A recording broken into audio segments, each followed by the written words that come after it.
the Around the NFL podcast.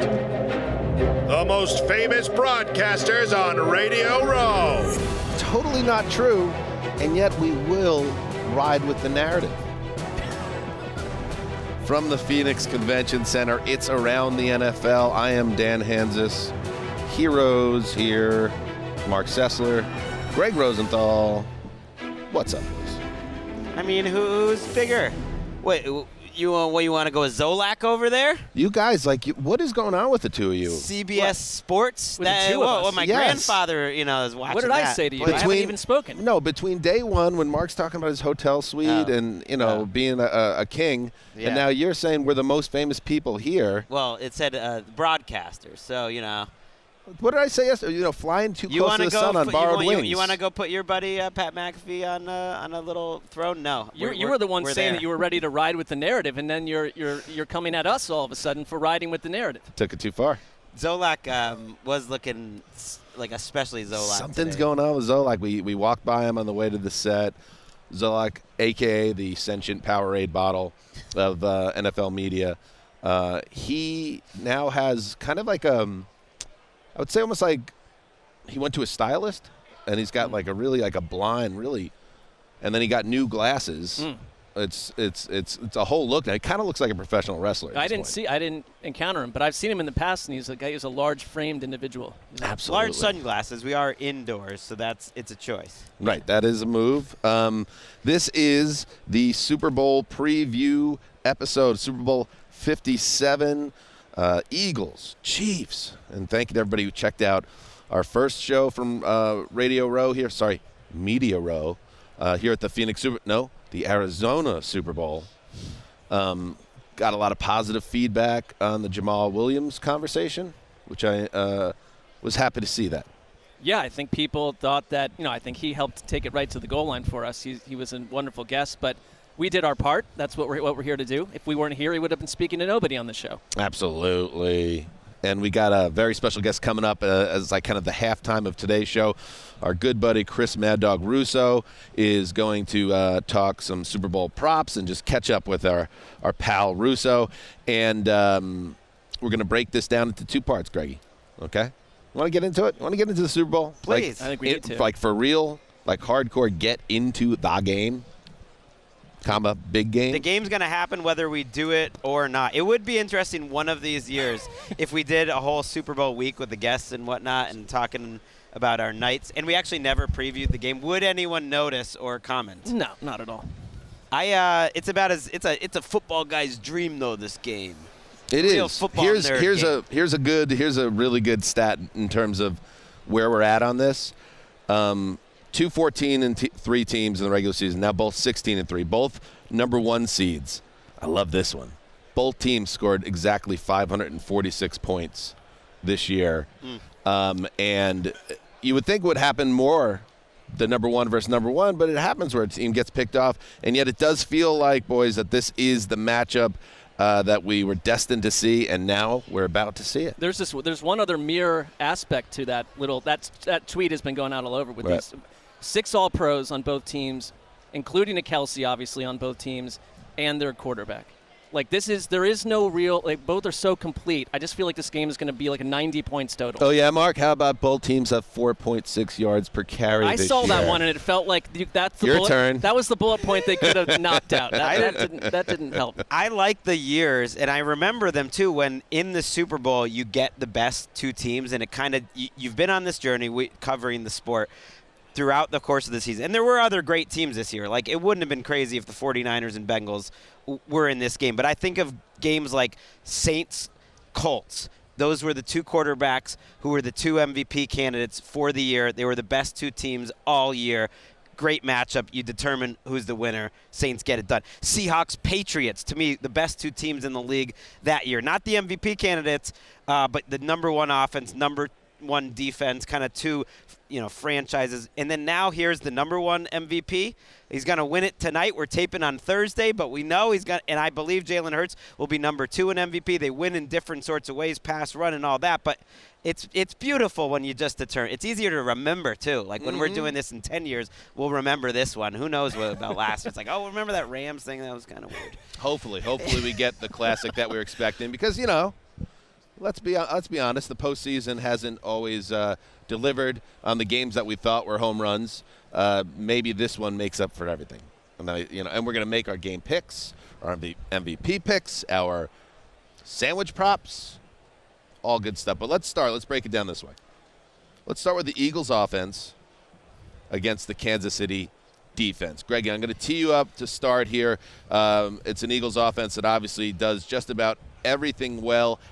However, we haven't seen that offense in full flight even throughout the 2 playoff games, at least on one side of their attack. No, because Jalen Hurts hasn't quite been himself. It's gotten a little lost in the Mahomes injury shuffle that Hurts' lowest 3 graded games, according to PFF, for instance, 3 out of his 4 lowest graded games in this season were his last 3. That they haven't been lighting it up. They haven't needed to because of their opponent, because he's made some timely plays early, and because the running game's good, and because of the defense. And to me, his rise is what this is all about. And I know we want to talk Eagles offense first, but I do want to just think big picture, too, about this game. Like, the rise of Jalen Hurts in this matchup is the rise of the black quarterback. Like, I think about how the sport and how the league has changed since we started doing this show. And for every year, I used to do QB Index. Marc's doing a great job with it now. And every year it's like, oh, is this going to be the new generation? Okay, Luck and Cam is here. Is this the new generation? Here come some more people. Is this the new generation? When is it going to change? And like Brady especially just would not let it go. And Aaron Rodgers wins 2 MVPs in a row, and he would not let it go. And then this year we've talked about all the 20-somethings in these playoffs, but especially when you look at Hurts specifically and the black quarterbacks in general, it's not just these 2 guys in an historic matchup. In Mahomes being able to maybe be the first black quarterback to win twice, it's Tua, it's Geno, it's Lamar Jackson, it's Dak Prescott, it's Kyler Murray, it's Justin Fields, and we sort of don't even notice it at this point. But you look at it compared to 10 years ago, and it's a different sport. And Hurts specifically in the way that they run this offense, in part through his legs, and just the style that is very different through Mahomes. Like, it's here. The new generation is here. It's a beautiful thing, and it's cool to see these 2 guys who are so different, Mahomes and Hurts, in the biggest spotlight. And don't sleep on the symbolism that Tom Brady retired. Like, he was the guy. You mentioned the guys that didn't want to let go, and Brady, to his credit, even going into this year, was still a superstar. Now he's probably gone.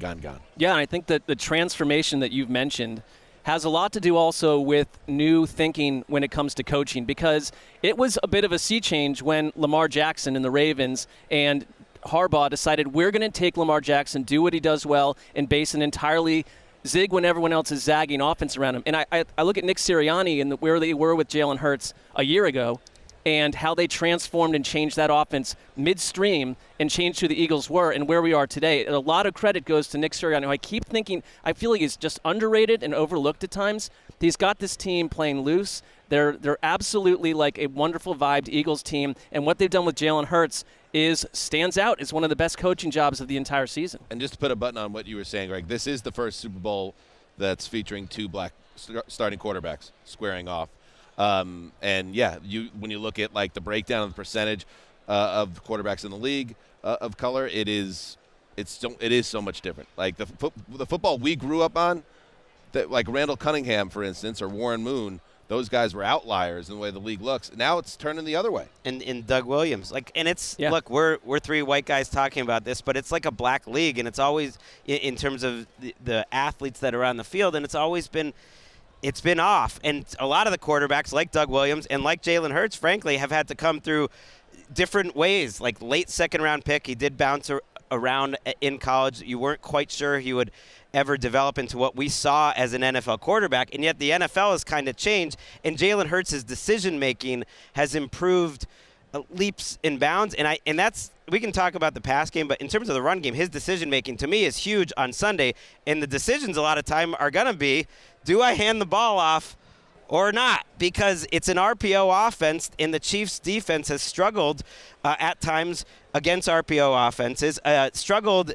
There's a lot of numbers that when it's a passing down, they really struggle to stop the run, and the Eagles are great at doing that. And Hurts, I think, is going to have an opportunity when they line up, and the Eagles the Chiefs have to prepare for either Hurts to hand the ball off or keep it and go around end. I think they're going to, or maybe he just hands the ball off and it's a regular inside zone, or he throws that little bubble screen. It's like every play's got these three options, and he's done a great job deciding. And I have a feeling the Chiefs will maybe dare him to be the guy who does run it 16, 18 times. And we've seen games like that, and I think they might, of all the weapons that the Eagles have, might dare him early, saying, like, we'll live with you getting 5-6 yards running, Hurts, and we're going to try to hit you and kind of play it that way. Yeah, I mean, the Eagles have the highest run rate out of the spread formation. The Chiefs have allowed the most yards of any team in the league against the spread in running situations. I mean, there are little ways that you can find advantages for Philadelphia. The Chiefs are a middle-of-the-pack DVOA against the run.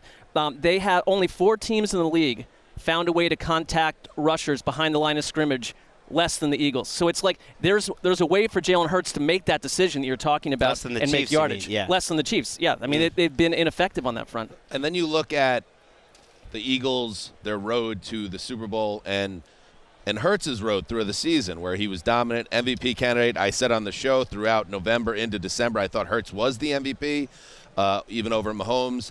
He hurts his shoulder. He misses a few weeks at the end of the regular season.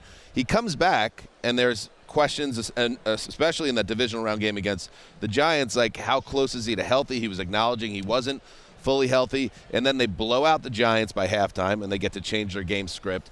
Everyone knows what happened in the 49ers game when their quarterback got hurt, and that game went sideways.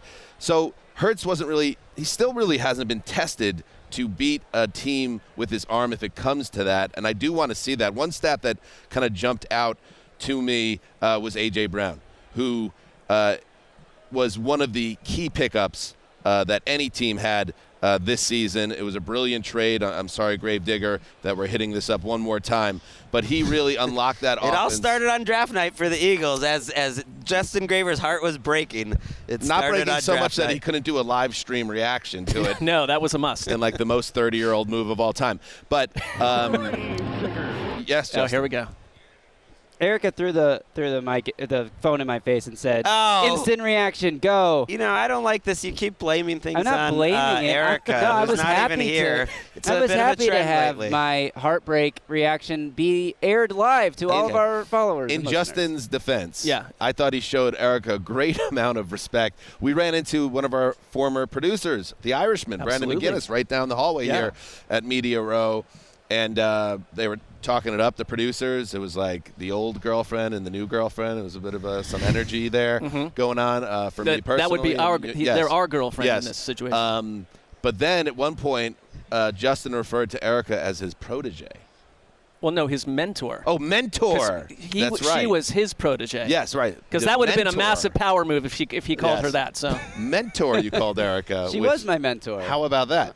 It's true. I think he's showing appropriate respect All right. Anyway, to Ricky Hollywood. Sorry for cutting you shouldn't have traded A.J. Brown, but I know you knew that. Anyway, he gained a season low, minus 27 receiving yards over expected, next-gen stats. In the divisional round, it was minus 16, and that was the third lowest of his season. And that doesn't mean that A.J. Brown isn't playing well or he choked in the playoffs. No, there's just that connection isn't quite there. You want to see what happens with those guys together, especially if Mahomes starts putting up points and they need to attack. Well, I'd say it's been there all year. I throw the Niners game out the window. I just don't really care about what happened in that one. But the Chiefs, they are a rookie-laden secondary. They have the 4th worst passer rating allowed against the deep ball, and Hurts, outside of Tua, has been the most effective deep ball passer in the league because of Devonta Smith, because of A.J. Brown. So I see another opportunity for Philadelphia to make points, to get yardage, and to score early in this. My larger point with that, though, is just because the nature of the way the playoffs postseason played out for Philly, we still haven't seen them have to really open it up other than a play here and there. You're right. Well, Hurts has to hit those shots because I think they'll be there. He missed them against San Francisco, and they were a go-ball team. Like, they were a deep shot team, and the way the Chiefs play defense, they play a lot of zone. You think of Steve Spagnuolo in a certain way, man-to-man coverage and lots of blitz, very aggressive. I think because he has rookies, that's not who they are at all. They're a zone defense. They don't blitz as much. They're pretty average. I mean, he still cooks them up. I'm sure he will. We can get to that. But they do play press coverage, though, and that's to disrupt guys like A.J. Brown, who lives on slants, and he's the number one receiver in the league on slants, from disrupting it. And they have big physical guys. I'm thinking of Jalen Watson, especially, their rookie, who's just like a massive dude, a rare guy who can match Brown physically. But that's why A.J. Brown and especially Devontae Smith can kill you, because he can make it look like he's going to go to a slant, and then, bam, he is down the field. And I think Hurts is going to throw 4 or 5 of those, and you gotta hit 2 or 3, and that's the Eagles' offense. And if they can do that, then it opens up everything we know. I think they can run regardless, and then the Chiefs' defense is in a world of hurt, because it's actually a pretty good Chiefs pass defense. It's not a good Chiefs run defense, but they're pretty good against the pass. If they can hit those deep shots, forget about it. I mean, they've allowed more passing touchdowns than any team in the league. But I think this is I look back against what happened against Cincinnati, that the defensive line, Chris Jones especially, created havoc right out of the gate.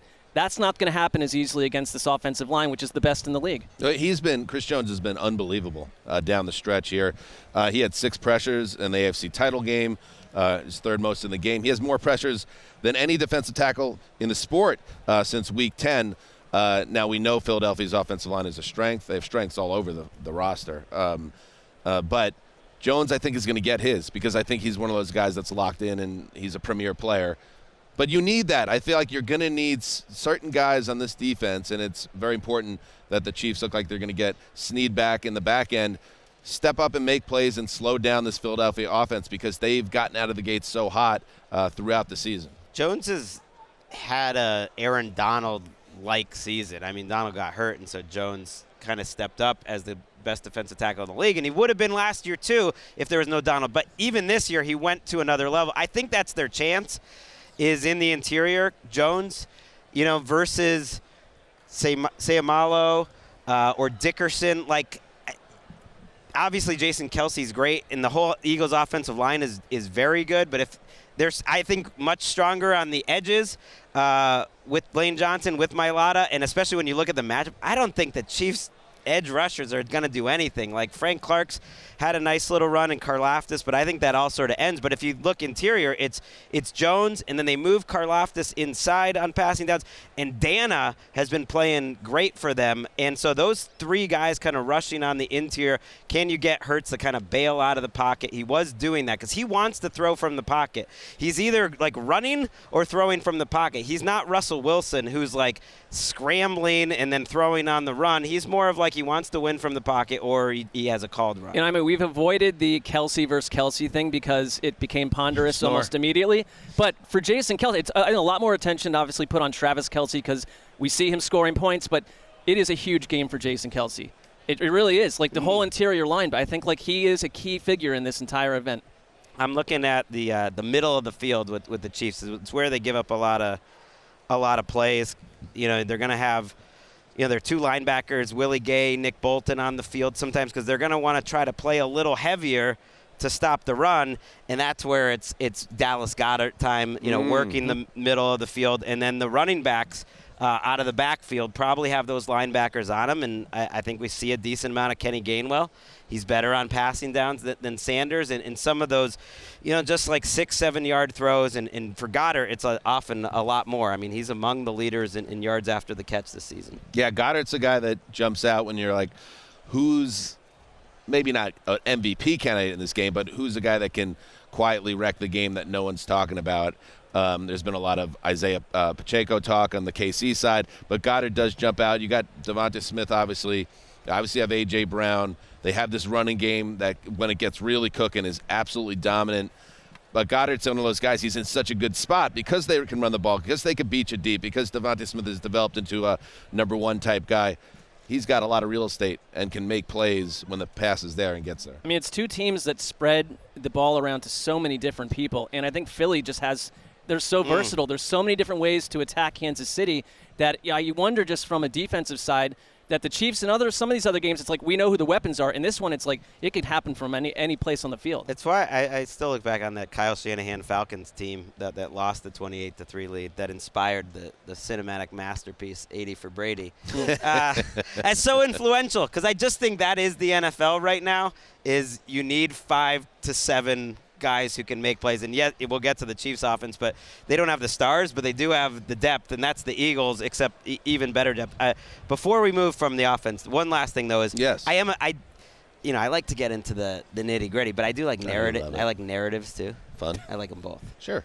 The narrative that we're the greatest broadcasters in the entire Well, that's room. not a narrative. That's facts. We talked to Andrew Marchand, our friend at the New York Post. Yeah, great guy. Just catching up with him. Good dude. His brother is a longtime listener to the show. Dan's angling for that huge exclusive for our next contract extension. Yeah, he wants it in front of the New York I thought it Post. was just me, but then we're talking to Andrew, and Gregg made a special point.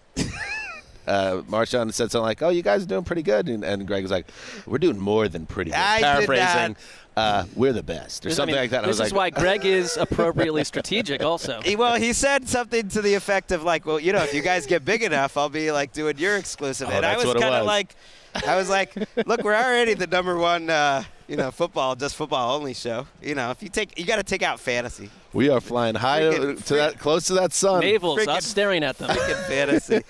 I'm loyal to football. That's right. I am, and I am loyal to this Eagles team too. And one narrative, last thing, going into last offseason was Jalen Hurts versus the blitz. He was terrible last year, and then he just looked totally scrambled in that game against the Bucs. They won that game because Todd Bowles outwitted Sirianni, and Hurts and scheme beat that great offensive line for Philly. It was an awful game for Hurts, but maybe the worst game of his career, and it came in the playoffs, and there was a lot of the blitz. And now here we are against my old nemesis, Spags. What's he famous for? Cooking up those creative 42. blitzes. And He's pretty famous for 42. He's famous for them peaking at this time of year. And I know he doesn't do it as much this year, but I do think this is going to be one last time for Hurts to answer that question. And it's been up and down this year, actually. His numbers versus the blitz aren't amazing.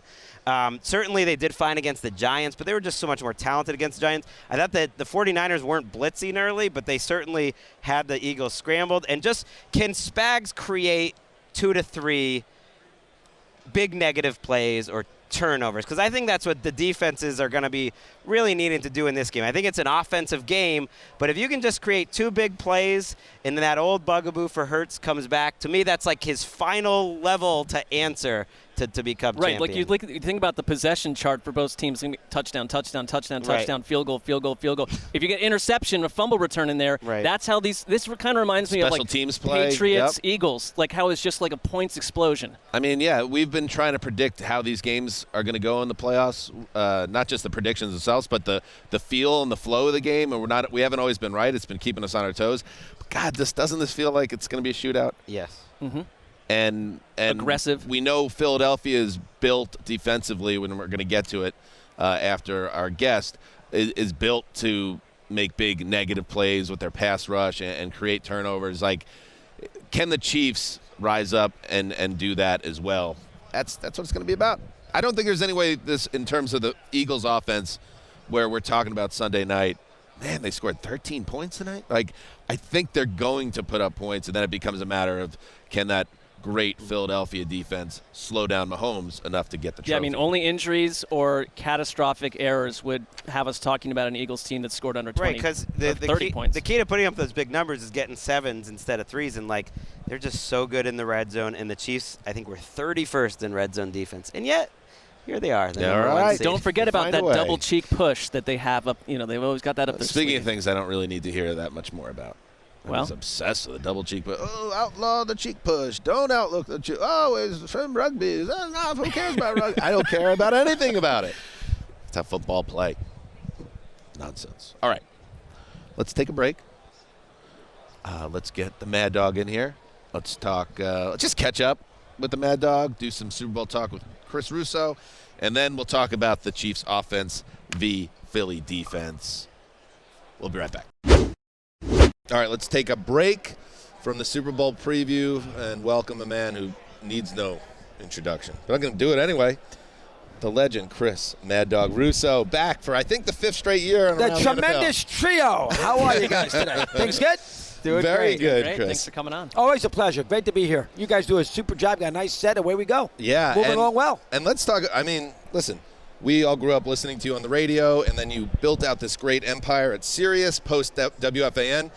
And now, for, like, the real Mad Dog heads, this, like, next level to your career with the First Take stuff and, like, in addition to the MLB, what is going on? You're having like a renaissance fantastic career here. A renaissance out of nowhere at 63 years of age. You know, I mean, what do you think it is? Been lucky.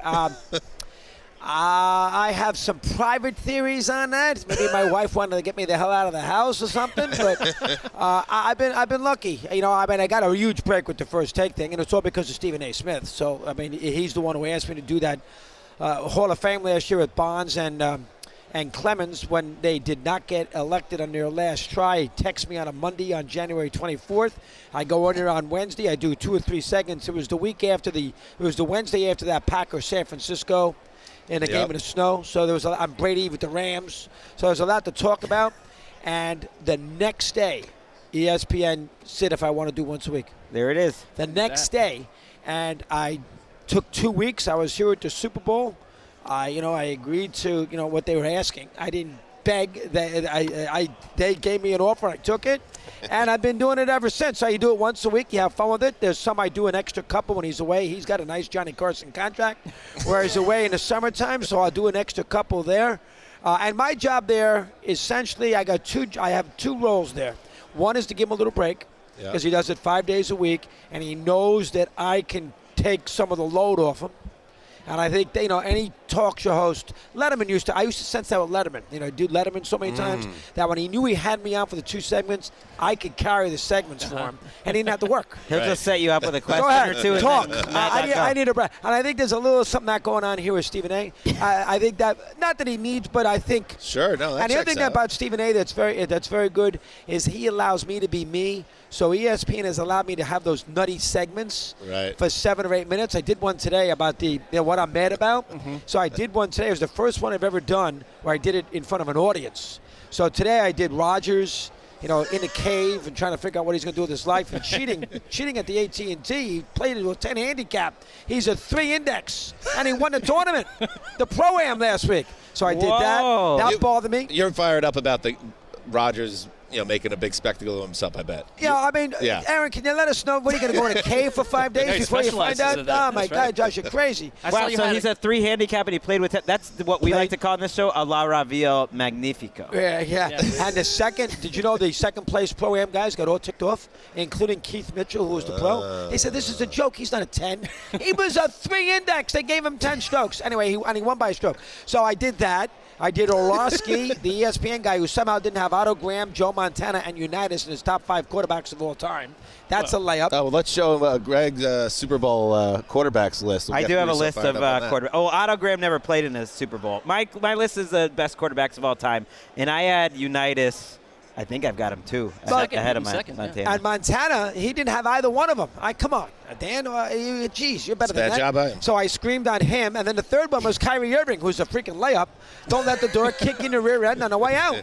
I got an audience behind me all waving First Take signs. I got a camera there. Stephen A's got his sunglasses on. Hey, go do it. It's all yours, 6 minutes. And you know me, 8 o'clock in the morning, let's get him going. So that's exactly what I saw Russo last week, Renaissance. too. They had Mike Francesa on with you. we did Mike. How did that feel? The problem with the Mike thing was we got overwhelmed because Brady quit at 8 o'clock in the morning. Oh, that's right. So Brady retired at 8 o'clock in the morning, so it was supposed to be sort of a Mike and a Mad Dog thing. And then Brady at 8 o'clock in the morning must not like Mike and a Mad Dog. These attention-seeking quarterbacks. I love him, though. I love Brady. And he announced it, Instagram at 8 o'clock in the morning, so he changed the show's focus a little bit. It gave us something to talk about, but it took away a little bit of the Mike and Chris thing. So, I mean, the bottom line is that Steve. How dare he? And last year he did it on the day of the Selection Sunday. Yes. In NCAA basketball. I think it's very pinpointed. He knows what he's doing. Well, I think you're in your Brady. You're in your Brady post. 2014. Around 2014, people are like, oh, Brady is about to hit that, and then it ended up being the best years. Of his career. That's fair. Maybe there is, but I've been lucky. I've been very lucky. 63 years of age. I mean, with 3 jobs, lucky. It's awesome lucky. to see you thriving still at this level. Mentioning Brady. We always like to hit you up on like what you're watching, what TV you're into, movies. But I want to narrow it a little bit. and I'm a cynical guy, I guess, because Brady timed up his retirement with the premiere of his movie, which had him in the national dialogue, and then the movie does better than people think last weekend. Did $13 million. We got Gronk, one of the co-stars, I know, right he's over there, about 20 feet away from you. In a blue football I helmet. imagine you have not seen 80 for Brady. No, I missed it. But what is the best football movie ever? Ooh. I don't want to put you on the spot here. Wow, We can come back to it. Remember if you for the want. Titans is obviously one that people are going to remember. I tell you the movie that I love. I love the movie. You want to call it a football movie? I love We Are Marshall. Okay. All right. With That the plane crash in 1970 there in on Piedmont Airway, and they resurrected that football program. I love that movie. I thought you were going to We say Varsity Are. Blues. Well, I'll tell you something that's interesting. Yeah. The guy who played the president in that movie is David Strayhorn. He was also in 8 Men Out. He played Eddie Seacott. He was Meryl Streep's husband in The River with Kevin Bacon. Oh, The River Wild. yeah. Bacon played the heavy He's in a good that. actor. Yeah. He's a good actor. Anyway, I wanted to get him on. So we found out he went to Williams College, and he graduated in 1970, and I went to a boarding school, and I graduated in 74, 10 minutes from Williamstown, Massachusetts. Yeah. So I had my producer find him. He lives up near Chatham, so which is upstate. He texts him. We don't hear from him.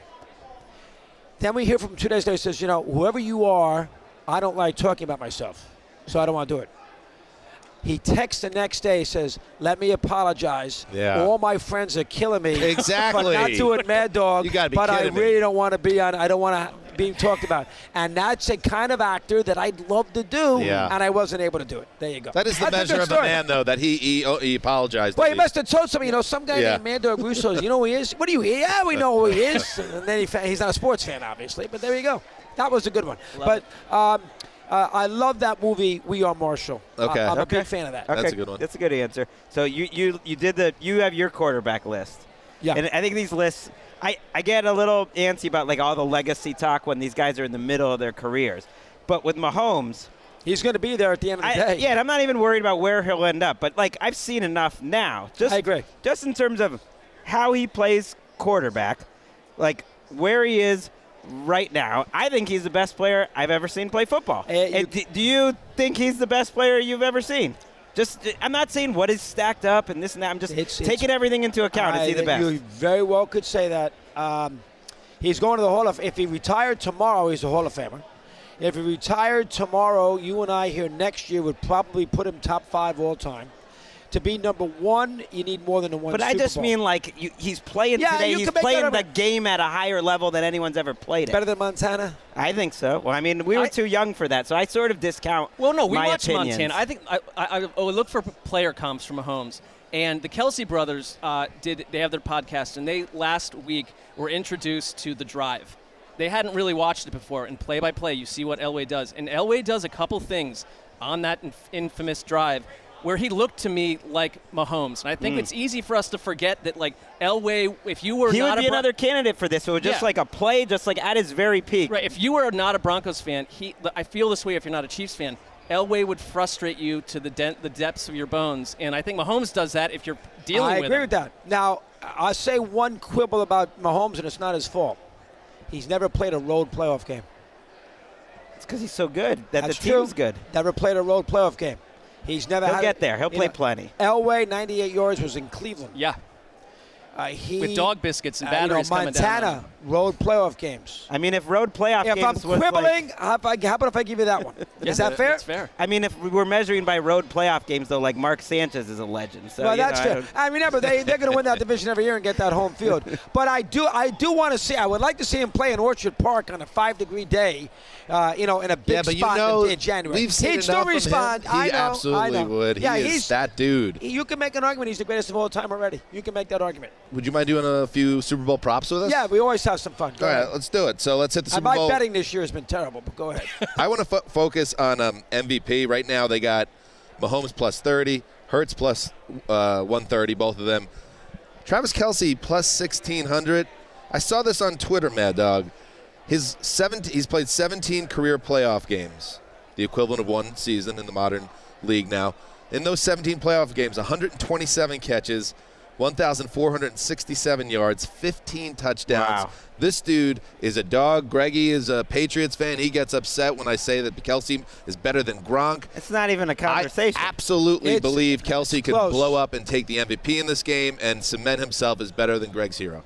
I think the problem, and he's great, and he is an all-timer. The problem with taking Kelce in this game, if he has a huge game, the penchant is always to give the MVP to the quarterback. Right.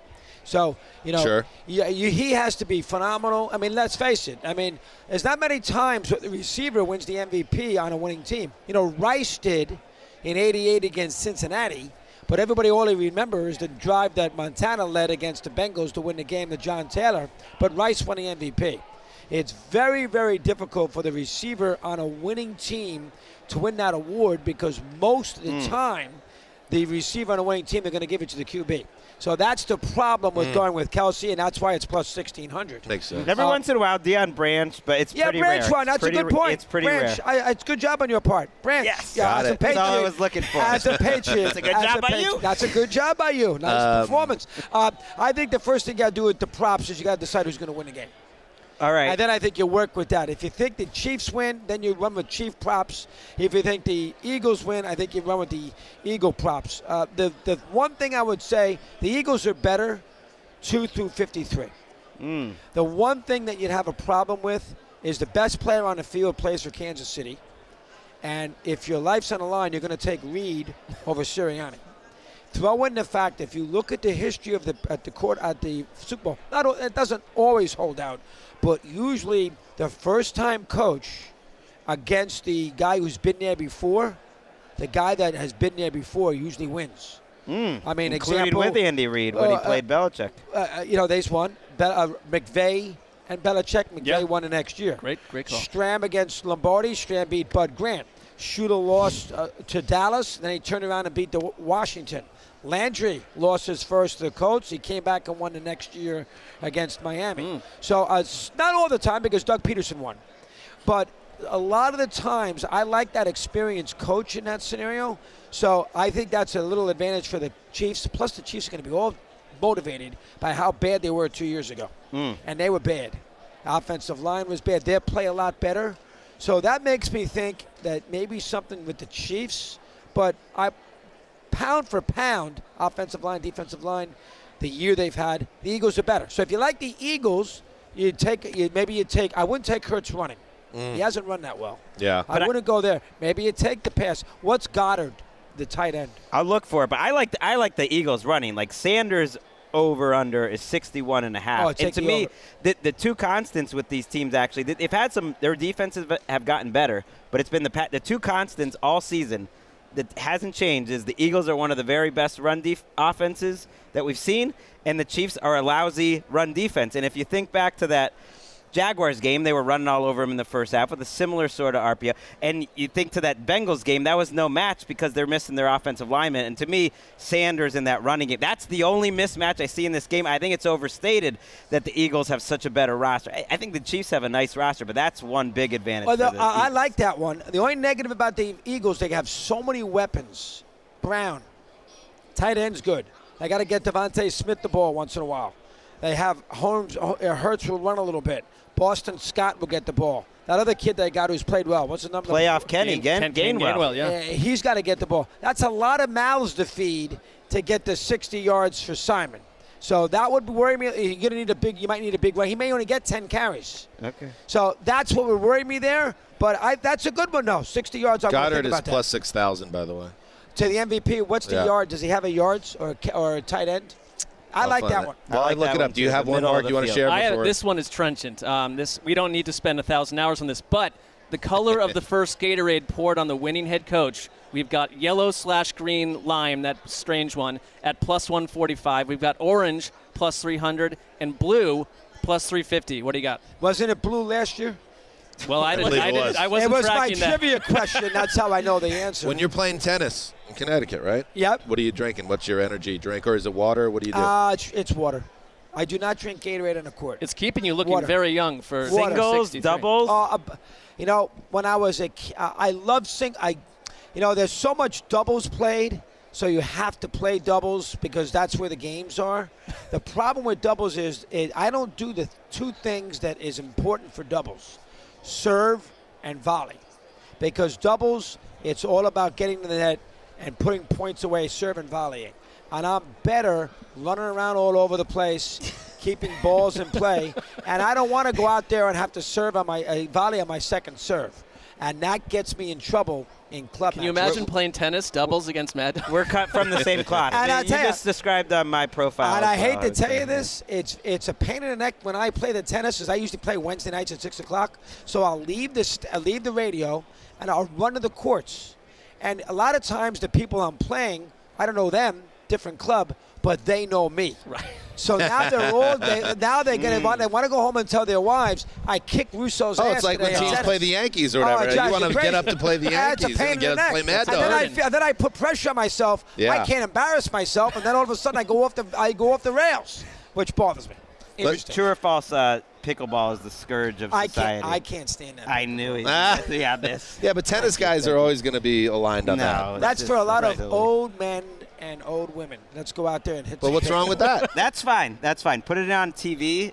Give me All a- right. give Well, me a- maybe That it's is on just the let TV people a like lot. what they It like. is on the TV. Before we let you go, Chris, and thank you again for joining us, you help us out with something because it's become a really a point of contention on our program going back years now. When we're talking about what is the more iconic Super Bowl play? The helmet catch of Giants-Patriots 1 or the Philly special? What is the more? Well, hold on. You got to explain why it's. Can you explain why? You can if you Well, wish. so we have like sandwich props, and if you win these, before the Eagles Patriots Way to explain it. Super Bowl, I predicted that there would be a play that became a nicknamed, infamous, famous play, and would become the biggest in Super Bowl history. And then the Philly special happened 48 hours later, and they're telling me it doesn't hold water to the helmet catch. I did. You said the words were that it would be more iconic than the helmet More catch. iconic. So Which we'll is throw more it to iconic. Chris Yeah. Mad Dog Russo. I don't like the Philly special because they were going to score a touchdown. They were going to score a touchdown Preach. anyway. I'm done. They were going to. You know what play I'm going to give you? I'm going to give you a weird one. Okay. It's a nutty one. Don Beebe at 52-17. Oh, the Leon stripping Lett. the ball over Leon Lett. It's an iconic play. I mean, they got crushed in that game, but it's I an iconic love the play. How about James Harrison? That's a good at the one, end too. of the Yeah. Cardinals-Steelers Santonio first Holmes' half. catch in the same game. But certainly not Philly special, All right. Chris. I hate that play. You like that play? It's just that I had a dog in the race. I predicted this kind of thing would So- happen, so I've got to fight Wasn't for it. that but a I did- first down play? Or It was a two-point conversion. Now, No, it was the, Oh, was it a No, it was a touchdown? touchdown before the was. half. Yeah. I don't Sorry. like that play. I mean, they were going to score anyway for crying out. Run the ball. I may never bring this subject up I know. ever again.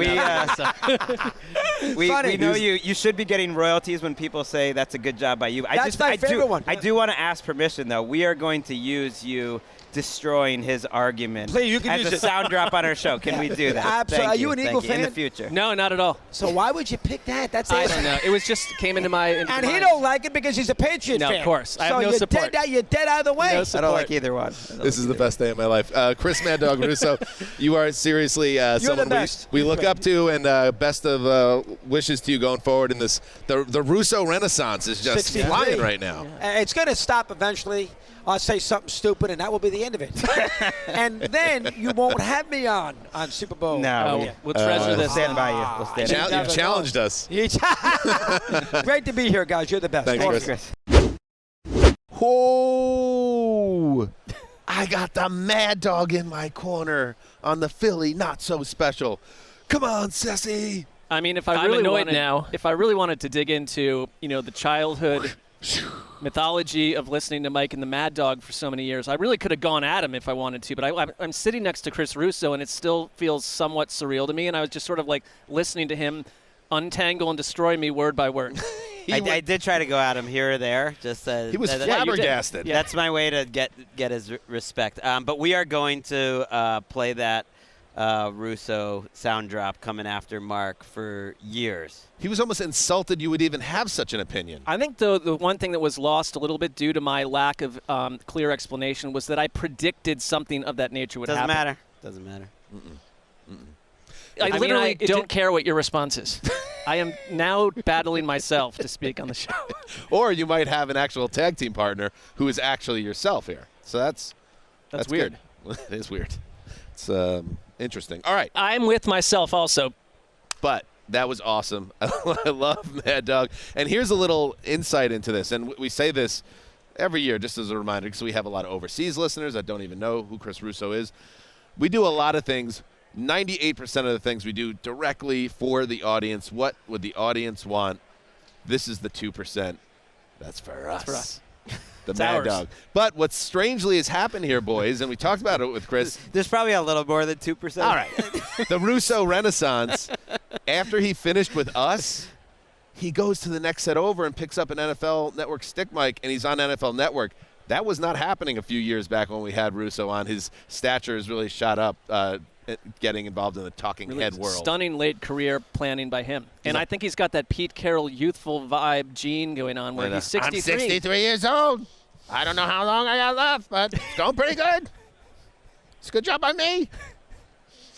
Love it. All right.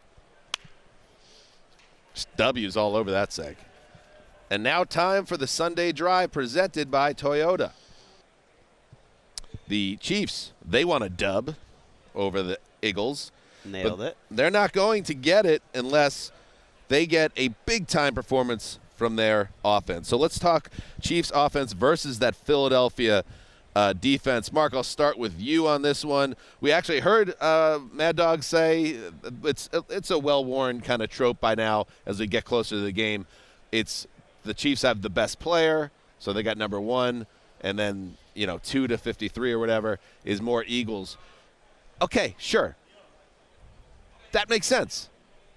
But this is going to be a challenge for Mahomes, who's less than 100%, and we have a all-time, and I mean it, all-time Eagles pass rush going after the great Mahomes. Yeah, because it's a trope. I still feel like Mahomes is going to find a way to be there with that final possession, and it's going to be up to him. And I think there's a lot of probably angst and annoyance about how the Super Bowl went a couple years ago when their offensive line was banged up, and that neutralized Mahomes. But now you're dealing with the nastiest pass rush that we've seen in a long time. I love the idea and the concept that Jonathan Gannon, defensive coordinator, early in the year and throughout the past couple seasons, has been lashed on Philly Talk Radio as this sort of guy that you want to scapegoat. It's like this team last year. They need something to be angry about. I guess so. They were 31st in sacks a year Yes. ago, and you had guys like Fletcher Cox not buying into the scheme. It's completely flipped this year. Fletcher Cox with 8 sacks. They've led the league in this. They're so disruptive. I think the Chiefs' offensive line, which is a quality line, is going to need to play the game of their life. I mean, this is like they've had 51 sacks on non-blitzes. And so we've always talked about it with the Bradys and the Mahomes. If you can find a way to get to him, if he's somehow compromised on that ankle, which it's been 22 days since that injury, he looked fine. He found a way to play in the AFC title game. He didn't look perfectly physically fine, but he made that run at the end. It's like Mahomes just finds a way, and this is an offense that's evolved and changed, and they took the post-Tyreek Hill challenge, and I think Andy Reid is obviously one of the greatest masterminds around for what they've done to adapt this offense without him. Right, and the 2 to 53, if we're going to start kind of talking about that line matchup, is overstated because, okay, Jason Kelsey might be a man considered for the Hall of Fame someday. I think most general managers would take the Chiefs center, Creed Humphrey, a second-team All-Pro this year. The interior line with Tooney and Trey Smith, that's maybe the best interior group in the league, and they're great running the ball, and they don't do it a lot, but there's some stats that show in terms of getting penetration in the run that the Chiefs prevent that happening, especially on the inside, as well as any team in the league. So they can run the ball. They can probably slow down Hargrave and Cox, Fletcher Cox, more than most teams. I think the matchups on the outside are where I'm intrigued because Andrew Wiley's, he's okay. Orlando Brown's there. He's a big dude. But you mentioned Reddick. You mentioned, you have Josh Sweat. And then I'm looking at Brandon Graham, who I still have nightmares about that Super Bowl, People don't really remember the Brandon Graham play at all. He's right in front of us. But that's the play that ended the game. That's the one that won the Super Bowl. And Brandon Graham, to me, is typical of this team that they've kept together. And it's great that they only use him, 30 snaps a game. He's their third rusher. But when I went back to watch that NFC Championship, he had Trent Williams on skates on one play where he just overpowered him. And that's like the strongest guy in the NFL, Trent Williams. Brandon Graham seems to be playing like a man possessed right now. I would watch for him specifically on Sunday. He's been through a lot. He's as fresh as can be, and he's an all-time great Eagle. And so those edge rushers on the outside, I do think that's where Philly can get some damage done. Unbelievable. The Eagles, one of 3 teams in the next-gen stats era to have 5 players with 35-plus pressures this season. Reddick led the way with 62. Hargrave, Sweat, Graham, Fletcher Cox. Guys that just get there. And it's going to be so interesting to see. Here's the thing. Mahomes is not 100%. But you want to hear like one of those things that makes Mahomes not human? Let's hear it. On that scramble, the one that got him the first down and then the push out of bounds that got him to field goal range, he was at 18.14 miles per hour, which was his fastest scramble of the playoffs, including before the ankle injury. So, like, to me, that kind of answers any question I have, barring an actual true setback where he gets rolled up on in this game, that he is in this zone where he's going to grind through, and if he has to move, he could still move. And then you think about what else makes Mahomes great. There's so many things. But his ability to avoid pressure and sacks and scramble, there is nobody better in football. There might not be anyone better, period, in the history of the sport at evading pressure. And not only evading pressure, like anybody can, look at my buddy Zach Wilson, anybody can scramble and do pirouettes and throw it out of bounds.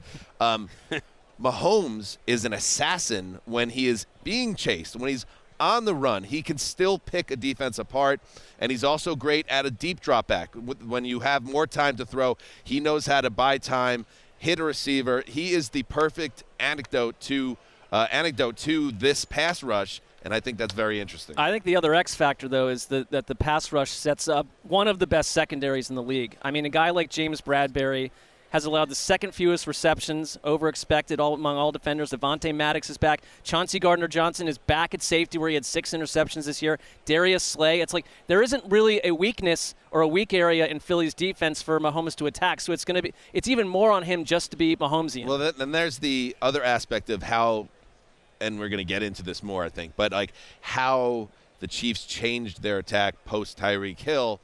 And Mahomes has never been more efficient, and many of his touchdowns were 10 yards or less. The Eagles D, one of their strengths is they allowed the lowest passer rating on intermediate passes this season, where Mahomes' bread has been buttered, especially obviously with Kelsey. That's another part of this. Well, that's one of the things that the Eagles fans were frustrated by is like maybe they played a bit of a soft defense, zone defense where they let you go up and down the field with these 7-yard throws.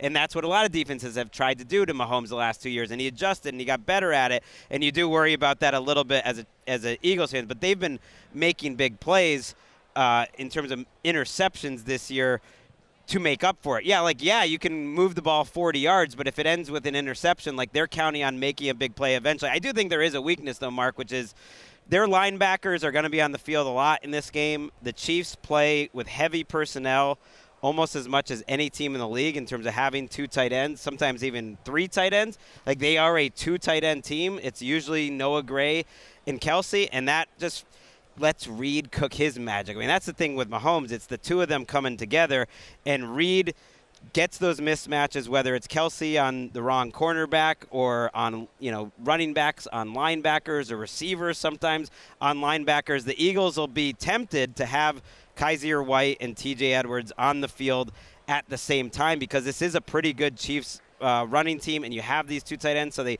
almost make you play heavy to match up with them, and then they kill you. They have the tightest formational width, the Chiefs, in terms of their offensive. Look what we're getting for the Super Bowl. Tightest formational width. Of the last 7 seasons, which talks about these. Sessler. I mean, he measured it himself. Yeah, I measured it myself. That's how it works. That's how it works. It's this multiple tight ends, and they're using the running backs as receivers a ton. And I know I keep saying this, and at some point in life I need this to come true, but I think you've got like Andy Reid down in a bunker with like half-eaten cartons of Chinese food coming up with plays for Kadarius Toney in this game. At some point we're going to get the Kadarius Toney situation. I may have a sandwich prop related to that tomorrow. He's a top 10 football insider. You know what? Those guys, they are about 20 yards away. You want to settle up some business? I think it's an awkward conversation. I'm sure they don't even remember saying it. It'll be a great they're tag team here. match. Yeah, Sessy made it Sessler. I mean, how about that guy? Who is that guy? By the way, we're sitting up on higher land than they are. They're like down that. on the ground. like We're that. up here on this Diaz. That's so. good. Yes, living well is the best revenge. I like the idea of a Stugatz Zolak versus Hanzus Sessler tag team match. Is it verbal or is it physical? It's a physical spar, but we bring we get remember Mr. Fuji? Oh yeah. Like he would throw salt in the enemy's eyes, maybe some brass knuckles sneak in. And we play a little dirty. That's Gregg, Mr. Fuji, in this situation. Gregg will be our manager, Mr. Fuji. I mean, I don't give up. I'm With also your gonna Japanese play ties. dirty. That's perfect. Yeah. I mean, that now we're maybe crossing over. I'm not doing that. I'm not doing that. You're not throwing salt in another man's I know. eye and being our what do they call them? They weren't the managers. They were called chauffeurs. I don't know. Anyway, back to the game. I look at Mahomes and what he does in terms of. Headline of this podcast, Gregg, I will not be Mr. Fuji. Well, I want to get in the mix. Doesn't Mr. Fuji? He's just like on the sideline doing sneaky things. I want to bite. Well, I at least want to bite some ankles. There were the and, managers. Get in there. Some of those managers became wrestlers like Virgil, but Mr. Fuji Sure. never. He was an elderly, he was an older Asian man. Yeah. Yes. Yeah. So, anyways, back to the game at hand. So Bill Belichick was on the Let's Go podcast. We've been given a lot of How about that? props. It was really good. Let's give some respect to the Let's Go podcast because we buried him for not getting the breaking news, but then you get Belichick right after it. And he was amazing. If you're a Patriots fan or just a huge football dork that likes the history of it all, hearing Belichick talk for 25 minutes on Brady warmed my cold heart, and it was fantastic. And one of the things that stuck with me was what he thought made Brady more special than others. He said one thing about like making teammates better, but the other thing he thought, which he saw early in his career, was just his ability to see the entire field as one in slow motion, basically, and be able to say exactly what happened on a given play, where everyone is, what they're all doing, and processing it all in real time in a way that Belichick almost couldn't understand, that it was superhuman. And that was the thing that made Brady Brady. And that is the one thing. I don't think there's many Mahomes and Brady similarities, but I really think that's Mahomes' number one superpower, is that vision, the ability to see everything at once, because I think it informs what you were talking about of making him hard to sack, and it explains sort of his good decision making, and he uses that superpower in a different way than Brady, but I think he has it in a way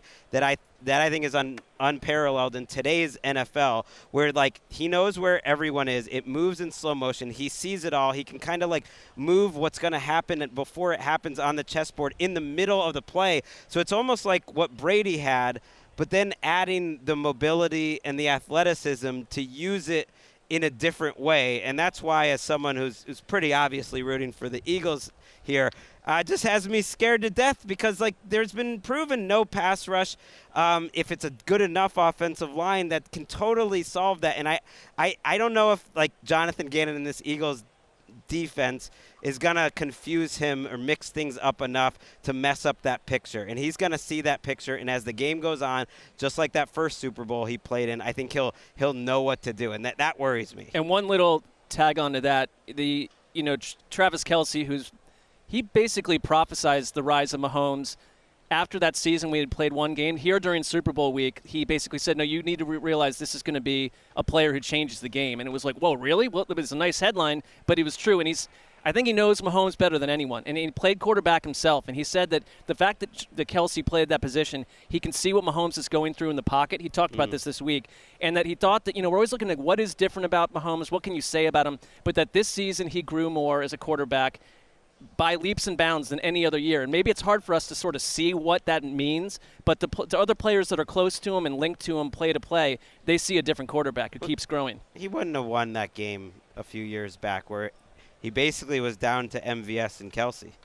In this game, you get Juju, you get Tony. Like you might get what you get Tony for about 10 plays. You get Justin Watson, who actually was sick for that game, and I do think if the Eagles, they're going to maybe allow the Chiefs, who have been such a short passing attack, to take some shots down the field. And they don't really have the guys, but it's MVS, it's Justin Watson. It wouldn't shock me to see like a Justin Watson 37-yard play. He only has 2 targets in the game, but the Eagles, I think, are going to like almost dare them maybe to make those types of plays. Yeah, I think the Kelsey side of it is he's so inevitable. It does rhyme because we do talk about the Gronk-Kelsey thing. Like, that's the way Gronk was at his peak, too. With Brady, when he needed it, when he needed to have it, who would be streaking across the middle and just lumbering down for 31 yards in a huge spot?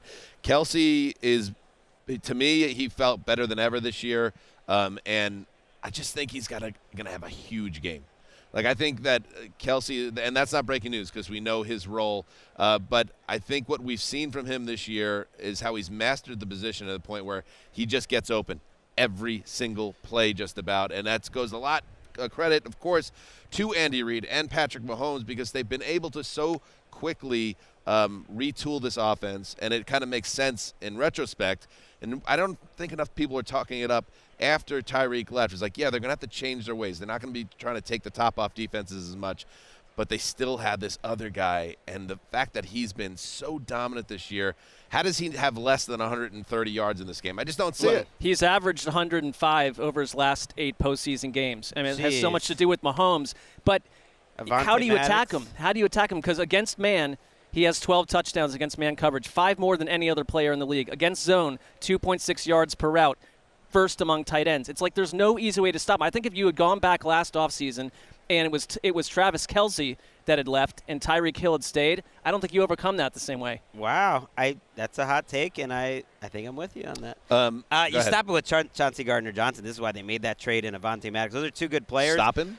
Not stop him, but slow him down. Certainly you put 2 people on him. But those, if you're going to drop some players, and they're both a little too small for Kelce, and that's the problem, they're both good players, and this is like that trade – good or bad, I think he's going to have to show up in this game, and he might get burned, but he's going to be a big factor. The Isaiah Pacheco side of this, him and Jerick McKinnon. Remember, McKinnon was on just like a hellacious run there. He was scoring a touchdown every week. They have a nice 1-2 punch, Kansas City, in their running game, and you could look where's another potential spot of vulnerability for Philly if they can establish the run at all. And Pacheco, he is one of the, in terms of running back success, one of the most successful running backs this season, 4th high success rate per 100 carries, 46.5. So he's kind of a under-the-radar guy, and then McKinnon just has had a nose for the end zone, including he's a monster in the flat. When Mahomes gets him the ball, he finds the goal line. They just haven't had a running back like this. I think Pacheco is just a punisher, and, I mean, for what they want to be this season, it's again, this front office just keeps nailing things left and right, and this was the perfect running back to bring in. I think it's, I don't know if ironic's the word, but like you look back at those Eagles teams where Andy Reid made his name, where Andy Reid, I think, had about as much influence on the next 20 years of the NFL as any offensive coach there we've seen.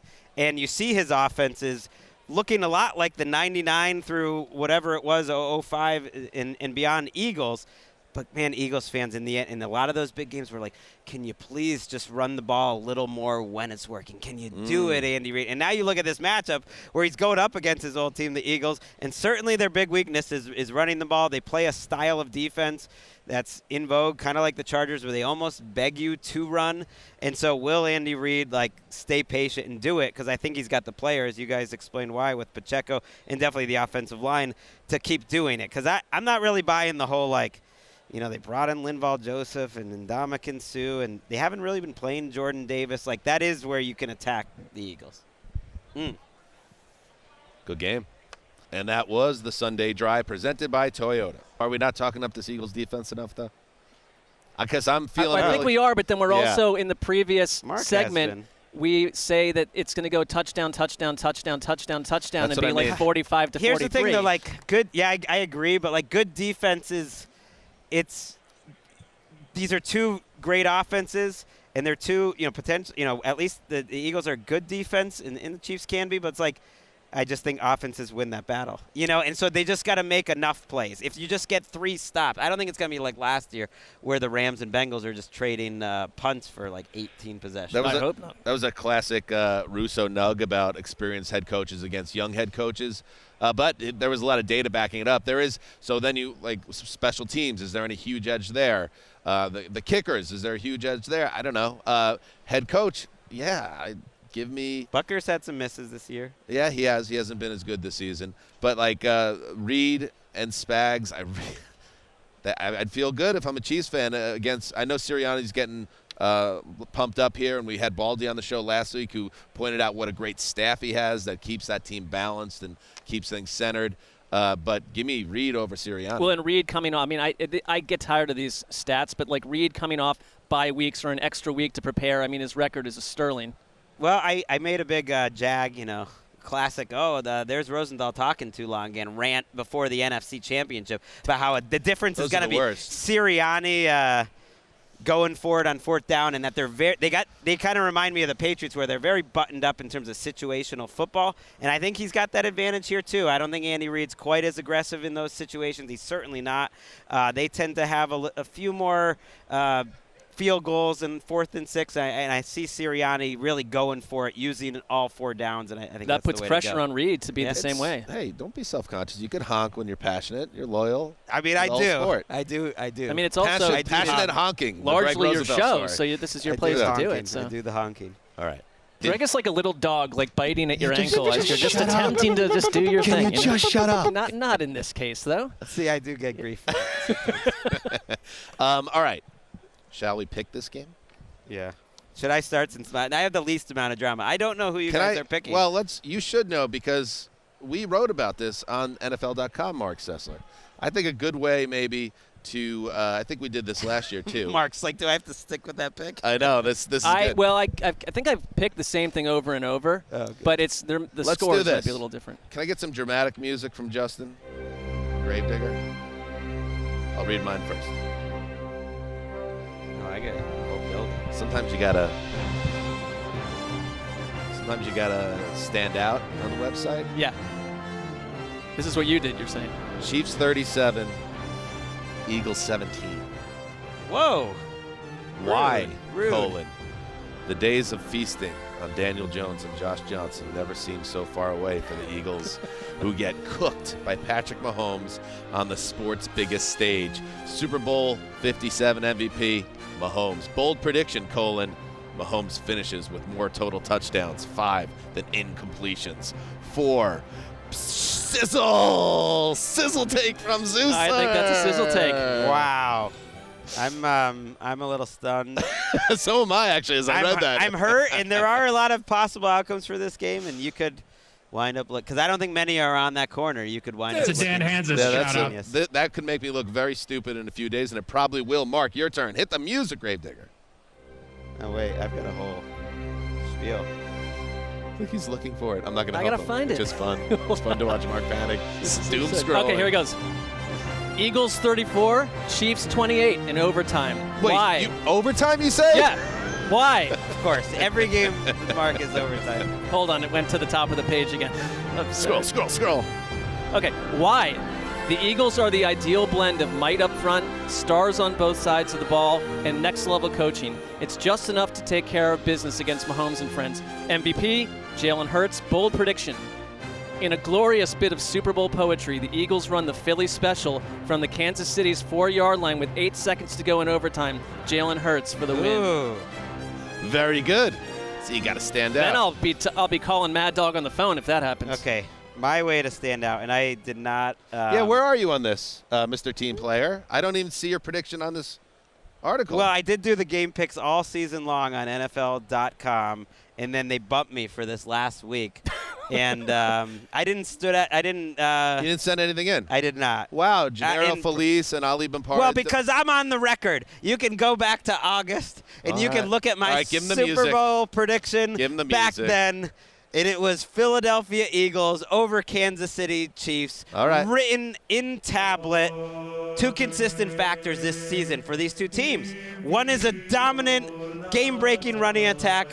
What is this music? One is a terrible rush defense, and that's what's going to be the difference. The Eagles are throwing it back to a game, a time in football when you were ground and pound, but they're also doing it in a new way.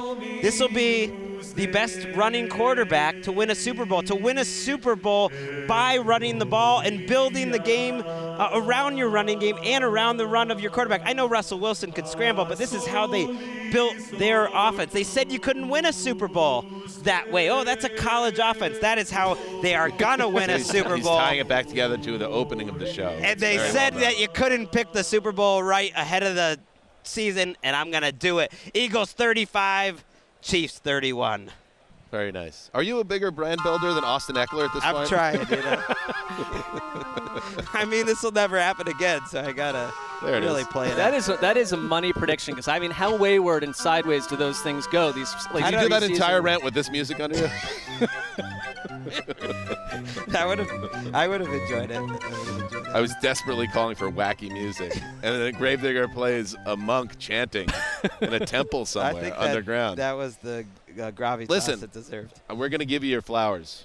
If this goes the way you predicted in August, you deserve flowers. They'll be put at your feet. I don't feel good though.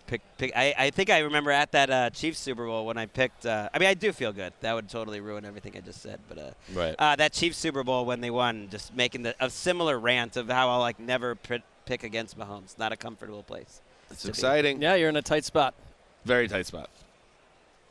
Man predicts football game. Not as tight as last year's Super Bowl when Marc and I were in a lockoff for the trophy. Oh, yeah, I don't have to sweat that out. That does feel better. And I looked over after the Aaron Donald play, and it looked like Marc's head was about to explode at SoFi. Well, I didn't like how that went.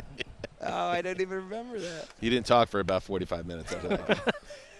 But there is you were the champion in the locks this year.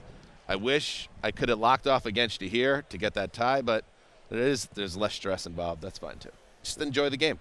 And that's kind of one of the reasons why I'm going with the Chiefs, because I really do enjoy watching a legend like Mahomes here at the height of his powers at 27 years old. I like to see greatness in person. I got my dad, Keith, coming in on Friday, my cousin, Big Al, coming in. I want them to see greatness. So let's do it. Your dad's been to a couple Super Bowls, and he's seen some great. This is different because the quarterback matchup is so unusual. But I'd counter and say that if Philly took this game as Gregg has predicted, as I predicted, yes, we keep looking for these dynasties. The Chiefs are on the edge of becoming what the closest you can be right now if they take this thing. But the Eagles, I think, are not going away for a very long time. This is the kind of team that wins this game. My father-in-law will be at his second Super Bowl Sunday. Flying in from Japan, arriving Saturday night, the only Super Bowl he's ever seen in person.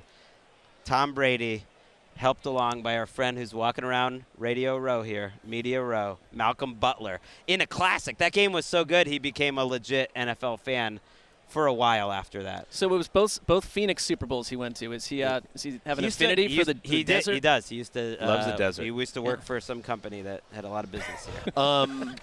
And but just be careful what you wish for here, Marc, because if you thought New England sports fans were annoying when they had a dynasty team, just imagine Philadelphia sports fans. No, you're right. You're right. But I have no control over any of this. So no. I know it's tough. I like both these teams. I'm with you. I do like greatness, and so I'll be happy for either one. Yeah, and Connie Fox is coming in with Gonzo, and they're looking to see a second Super Bowl. It's all good. All good either way. We're not done, though. Usually we do the preview show, and you feel like, okay, see you Sunday, but we got another show. We gave this one a little bit of a longer runway this year so people could check out our picks and our analysis of the game itself. But we do have a Friday show coming up as well with some more great interviews to come with some superstars of the sport. And we'll maybe do some sandwich props on Friday. That sounds fun.